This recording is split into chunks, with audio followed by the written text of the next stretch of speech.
Good morning students.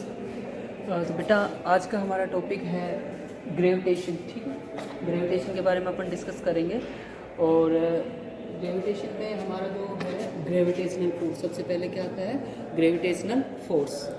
ठीक है, तो ग्रेविटेशनल फोर्स जो होता है वो क्या होता है हमारे पास कि इस यूनिवर्स के अंदर, इस दुनिया के अंदर कोई भी दो ऑब्जेक्ट है, प्रत्येक ऑब्जेक्ट के अंदर क्या होता है एक अट्रैक्टिव फोर्स होता है। ठीक है, और वो अट्रैक्टिव फोर्स क्या कहलाता है ग्रेविटेशनल फोर्स। क्या कहलाता है ग्रेविटेशनल फोर्स। ठीक है, ठीक है। तो ग्रेविटेशनल फोर्स में मैंने आपको बताया कि कोई भी दो ऑब्जेक्ट हमारे पास, दोनों ऑब्जेक्ट में हमेशा क्या होता है एक अट्रैक्टिव फोर्स होता है। ठीक है, उनका मास हमारे पास m1 है, दूसरे का क्या है m2 है।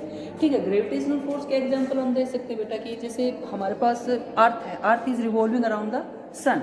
अर्थ है और सन के अबाउट क्या कर रही है रिवॉल्व कर रही है। जैसे ये हमारे पास क्या सन है और ये क्या है अर्थ है, ये क्या कर रही है अर्थ के सन के अबाउट रोटेट कर रही है। ठीक है, तो ये किसकी वजह से कर रही है, दोनों के बीच में एक ग्रेविटेशनल अट्रैक्टिव फोर्स है। सिमिलरली हम बोल सकते हैं कि मून है वो भी अर्थ के अबाउट रोटेट कर रहा है, वो भी किसकी वजह से ग्रेविटेशनल अट्रैक्टिव फोर्स की वजह से।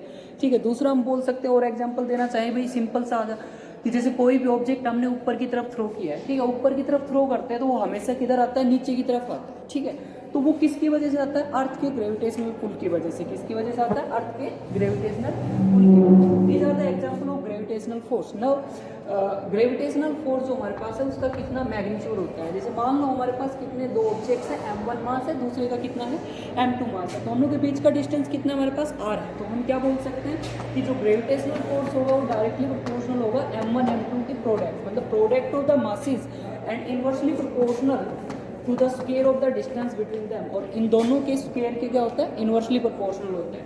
तो दोनों इक्वेशंस को यदि हम कंबाइन करके लिखें तो क्या लिख सकते हैं F1 from equation 1 and 2, from equation 1 and 2 दोनों से क्या आ जाएगा F directly proportional to m1 m2 and inversely proportional to the square of the distance. ठीक है, अब यहाँ पे डायरेक्टली प्रोपोर्शनल का हम साइन हटाएंगे और डायरेक्टली प्रोपोर्शनल का साइन हटाएंगे तो हम क्या लगाएंगे एक कॉन्स्टेंट लगाएंगे। ठीक है, और कॉन्स्टेंट का जो वैल्यू होता है हमारे पास कितना होता है जी m1 m2 upon are square. बेटा जी को हम बोलते हैं ग्रेविटेशनल कांस्टेंट। जी को क्या बोलते हैं ग्रेविटेशनल कांस्टेंट। ठीक है, इसको यूनिवर्सल कांस्टेंट भी कहा जाता है। क्या कहा जाता है इसको यूनिवर्सल कांस्टेंट। ठीक है, यूनिवर्सल कांस्टेंट क्यों कहते हैं बिकॉज इसका जो वैल्यू है हमेशा क्या रहता है कांस्टेंट रहता है। इसका वैल्यू हमेशा क्या रहता है कांस्टेंट होता है। और कितना होता है 6.67 इंटू 10⁻11 न्यूटन मीटर स्क्वायर पर किलोग्राम स्क्वायर, ये इसका वैल्यू होता है। ठीक है, मतलब आप चाहे अर्थ पे हो चाहे मून पे हो, ठीक है, चाहे मार्स पे हो, आप कहीं भी जाओ इसका वैल्यू हमेशा क्या रहेगा सेम रहेगा। That's why this is called universal constant. इसलिए हम इसको क्या कहते हैं यूनिवर्सल कांस्टेंट कहते हैं। ये ग्रेविटेशनल फोर्स का मैग्नीट्यूड को बताता है। ठीक है, ओके। नाउ अगला टॉपिक हमारे पास ग्रेविटी। अगला क्या है ग्रेविटी। तो ग्रेविटी क्या होता है, ग्रेविटी को हम एक special type of gravitational force बोल सकते हैं। ग्रेविटी को क्या बोल सकते हैं ग्रेविटी। ठीक है, ग्रेविटी को हम बोल सकते हैं this is the special type of gravitational force. मतलब ग्रेविटेशनल फोर्स क्या था कि कोई भी दो ऑब्जेक्ट थे हमारे पास। ठीक है, कोई भी दो ऑब्जेक्ट्स थे जिसका मासेज हमने लिया था m1, दूसरे का क्या लिया था m2, तो उनके बीच में जो अट्रैक्टिव फोर्स होता था उस अट्रैक्टिव फोर्स को अपन ग्रेविटेशनल फोर्स बोल रहे थे। लेकिन यदि इन दो ऑब्जेक्ट्स में एक हमारे पास क्या हो अर्थ हो, ठीक है, एक क्या हो अर्थ और दूसरा कोई भी ऑब्जेक्ट हो, तो सिंपल शब्दों में ये बोल सकते हैं gravity is the special type of force between any object and the earth, between any object and the earth, that is called gravity, that is called gravity. हम उसको क्या कहेंगे ग्रेविटी कहेंगे। ठीक है, तो ग्रेविटी का अपना एक रोल है, इंपॉर्टेंस है। ग्रेविटी की वजह से क्या होता है any object which is throne upward always comes downward.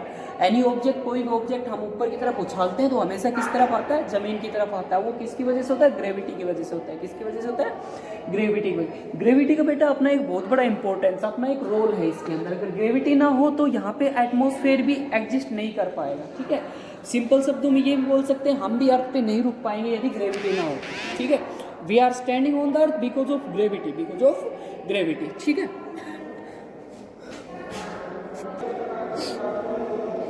अब ग्रेविटी क्या बताया, ग्रेविटी एक फोर्स है। ग्रेविटी क्या है एक फोर्स है। तो सिंपल सी बात है भाई, किसी भी ऑब्जेक्ट के ऊपर ये एक्ट करेगा, मतलब ये ग्रेविटी एक्ट करेगा, तो उसके अंदर क्या प्रोड्यूस होगा, एक एक्सेलरेशन प्रोड्यूस होगा। क्या प्रोड्यूस होगा, एक्सेलरेशन। तो acceleration produce by the gravity, acceleration produce by the gravity is what, क्या होता है हमारे पास, एक्सेलरेशन ड्यू टू ग्रेविटी। हम क्या कहेंगे, एक्सेलरेशन ड्यू टू ग्रेविटी, ठीक है। ग्रेविटी के द्वारा जो एक्सेलरेशन प्रोड्यूस किया जाता है बॉडी के अंदर, उसको हम बोलते हैं एक्सेलरेशन ड्यू टू ग्रेविटी। और इसका जो वैल्यू होता है वो कितना होता है, हम जी से रिप्रेजेंट करते हैं। किससे रिप्रेजेंट करते हैं एक्सेलरेशन ड्यू टू ग्रेविटी को, स्मॉल जी से, ठीक है। और इसका वैल्यू कितना होता है, 9.8 मीटर पर सेकेंड स्क्वायर, 9.8 मीटर पर सेकेंड स्क्वायर। कैसे कैलकुलेट करते हैं हम, जैसे कि आप लोगों को पता है भाई, हमारे पास हमने ग्रेविटेशनल फोर्स का फॉर्मूला पढ़ा है, F बराबर क्या होता है, जी m/r²। मतलब ये मास ऑफ अर्थ, हम ग्रेविटी की बात कर रहे हैं, mass of earth into mass of object divided by दोनों के बीच का, मतलब यहाँ पे रेडियस ऑफ अर्थ लेते हैं। क्या लेते हैं, रेडियस ऑफ अर्थ। और ये जो है किसके बराबर होता है, mg के भी बराबर होता है। mg मतलब वेट ऑफ द बॉडी, ठीक है। स्मॉल m ने स्मॉल m को कैंसिल आउट कर दिया, तो g का जो वैल्यू आएगा कितना आएगा, gm/r², ठीक है, gm/r², ये आ जाएगा, ठीक है।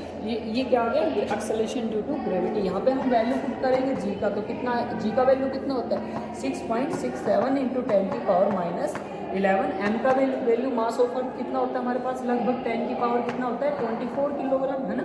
और divided by radius of earth कितनी होती है, 6400 किलोमीटर, मतलब 6.4 इंटू 10⁻6 मीटर, 6.4 इंटू 10⁻6 मीटर आ जाएगी। इसको 16 आउट करेंगे तो लगभग जो आएगा कितना आएगा, 9.8 मीटर पर सेकेंड स्क्वायर। तो ये एक्सेलरेशन का वैल्यू आता है हमारे पास, कितना आता है, 9.8 मीटर पर सेकेंड स्क्वायर। इसको लगभग हम प्रॉब्लम्स को इजीली सोल्व करने के लिए 10 मीटर पर सेकेंड स्क्वायर भी ले लेते हैं, ये आपको अच्छे से पता है, ठीक है। तो ये था हमारे पास एक्सेलरेशन ड्यू टू ग्रेविटी का वैल्यू। किसका वैल्यू था, एक्सेलरेशन ड्यू टू ग्रेविटी, ठीक है ना। अगला हमारे पास Newton's law of gravitation, Newton's law of gravitation in vector form, in vector form, vector form में लिखना है, ठीक है। तो क्या करेंगे, अगर हमारे पास कोई भी दो ऑब्जेक्ट है, ठीक है, इसका मास m1 है, इसका मास कितना है, m2 है, दोनों के बीच का डिस्टेंस कितना है, r, ठीक है। तो वेक्टर फॉर्म में लिखना है, ध्यान रखना। तो फोर्स का फॉर्मूला हमने क्या लिखा, Gm1m2/r², Gm1m2/r²। यहाँ पे वेक्टर फॉर्म में लिखना है, तो सिंपल से यहाँ पे क्या लगाना पड़ेगा, अपने को वेक्टर का साइन लगाना पड़ेगा। बट इधर तो वेक्टर है और इधर क्या है, स्केलर। तो रिमेंबर, वेक्टर और स्केलर कभी बराबर नहीं हो सकते, तो डेफिनेटली हमें इधर भी क्या करना पड़ेगा, वेक्टर बनाना पड़ेगा। क्या करना पड़ेगा, वेक्टर। तो डिस्टेंस कितनी लेके चल रहे हैं बेटा, अपन r लेके चल रहे हैं। सेंटर टू सेंटर डिस्टेंस कितनी लेके चलते हैं, r लेके चलते हैं, ठीक है। तो देखो जरा, यहाँ पे हम फोर्स निकाल रहे हैं, force on first due to second, पहले के ऊपर फोर्स दूसरे की वजह से, पहले के ऊपर फोर्स दूसरे की वजह से, ठीक है। तो यहाँ पे जो डिस्टेंस आएगी वो क्या आ जाएगी, r21 आ जाएगी। क्या आ जाएगी, r21, ठीक है। अब 1 2 लेंगे तो इधर क्या आएगा, r21 आएगा, बिकॉज देखो डिस्टेंस की डायरेक्शन, फोर्स 1 2 किधर है, 1 से 2 इधर होगा, है ना। 1 के ऊपर फोर्स लग रहा है, किसकी वजह से, सेकंड की वजह से। तो डिस्टेंस भी क्या आ जाएगा हमारे पास, इस तरफ क्या आ जाएगा, ठीक है, सेकंड से फर्स्ट की वजह।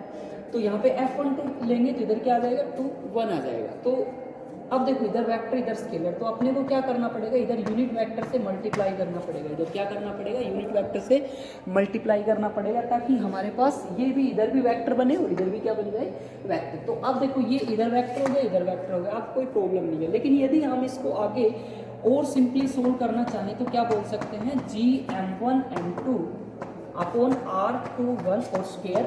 यूनिट वेक्टर को कैसे लिखा जा सकता है, आप सभी को पता है, यूनिट वेक्टर को लिखा जा सकता है vector divided by its magnitude, ठीक है, r21, ठीक है। तो इधर कितना है, 2 पावर इधर है, सिंगल पावर इधर है, तो नीचे हो जाएगा क्यूब।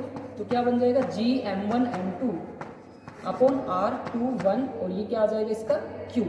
क्या आ जाएगा, इसका क्यूब, और इधर हो जाएगा r21 वेक्टर, ठीक है। तो सिमिलरली हम क्या निकाल सकते हैं, सिमिलरली हम निकाल सकते हैं F12। क्या निकाल सकते हैं, ये क्या निकाला, यहाँ पे 1 2 निकाला है, 1 2, ठीक है। यहाँ 2 1 निकाल सकते हैं, तो 2 1 भी कितना आएगा, F Gm1m2 अपॉन कितना आ जाएगा, यहाँ पे क्या है 1 2 1 है तो इधर 1 2 आ जाएगा, ठीक है, और इसका क्यूब हो जाएगा और ये कितना हो जाएगा 1 2 वेक्टर फॉर्म में आ जाएगा। किसकी फॉर्म में आ जाएगा, वेक्टर फॉर्म में। तो जाइए इक्वेशन 1 और इक्वेशन 2 को ध्यान से देखो, आपको क्या नजर आ रहा होगा, दोनों की जो मैग्नीट्यूड है वो तो क्या आपके पास इक्वल है, बट यहाँ पे क्या है हमारे पास 2 1 है, इधर क्या है 1 2 है।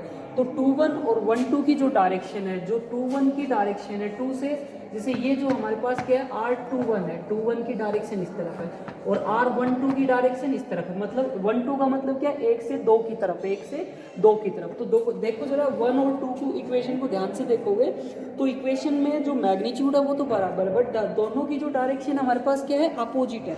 So from 1 and 2 it is clear that, from 1 and 2 it is clear that 1 2 का मैग्नीट्यूड तो क्या है, बराबर है, बट डायरेक्शन जो है वो क्या है, अपोजिट है, ठीक है। तो इस प्रकार से हम इसको लिख सकते हैं। तो देखो इसका फिजिकल सिग्निफिकेंस में कई बार सवाल पूछ लिया जाता है कि what is the physical significance of Newton's law of gravitation in vector form. इसकी फिजिकल सिग्निफिकेंस क्या है, तो बेटा सिंपली हम बता सकते हैं कि इसका फिजिकल सिग्निफिकेंस ये इक्वेशन है। ये इक्वेशन हमें कहती है कि पहला ऑब्जेक्ट जितना दूसरे पे फोर्स लगाएगा उतना ही दूसरा पहले पे लगाएगा। मतलब दोबारा से सुनो क्या कहा मैंने, कि पहले ने जो फोर्स लगाया दूसरे पे वो किसके बराबर होगा, दूसरे ने लगाया पहले की, बट दोनों की जो डायरेक्शन होगी वो क्या होगी, अपोजिट होगी, ठीक है। तो ये हमारे पास क्या है, न्यूटन्स लॉ ऑफ ग्रेविटेशन। क्या है, Newton's law of gravitation in vector form है। क्या है, वेक्टर फॉर्म है।